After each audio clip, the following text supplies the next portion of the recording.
Trump says Russia and Ukraine to begin ceasefire talks following lengthy call with Putin. U.S.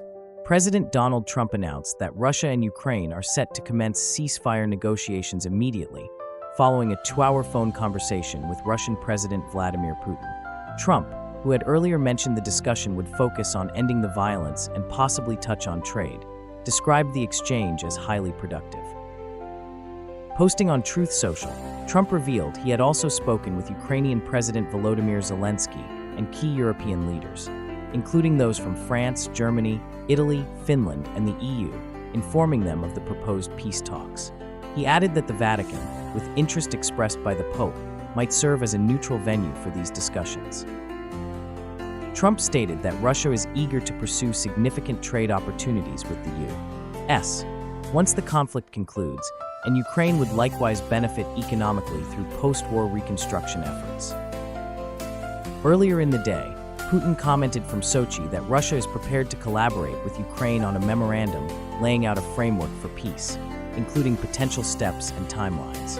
He emphasized that a ceasefire would depend on reaching mutually acceptable terms and resolving the root causes of the conflict. Trump, who has repeatedly asserted that he could broker a swift end to the war, remains determined to see a peaceful outcome, according to his spokesperson, Caroline Leavitt. Trump may end diplomatic push if Putin shows no willingness to negotiate, says VP Vance. Vice President J.D. Vance cautioned that Donald Trump is fully prepared to walk away from diplomatic efforts if Russian President Vladimir Putin demonstrates a lack of sincerity in pursuing a resolution. "We're not going to waste time," Vance stated, underscoring that the Trump administration is focused on tangible results. Steve Witkoff, Trump's special envoy, expressed optimism about the former president's ability to connect personally with Putin, saying that a direct conversation could break the stalemate. "I think the call will go very well," he remarked. Despite this, some remain skeptical. Critics argue Trump's perceived closeness with Putin might come at Ukraine's expense. Former U.S. Ambassador to Ukraine Bridget Brink, who stepped down last month, voiced concern over the administration's stance. She recalled a February meeting in the Oval Office where Ukrainian President Volodymyr Zelensky was allegedly chastised for not showing sufficient deference. "Peace that comes at any cost is not true peace," she said. Trump earlier stated that his planned call with Putin would focus on ending the ongoing conflict, referring to it as a bloodbath, and could also include trade discussions, hinting that economic incentives might play a role in any potential deal. His administration has indicated a willingness to reconsider sanctions if Russia negotiates sincerely.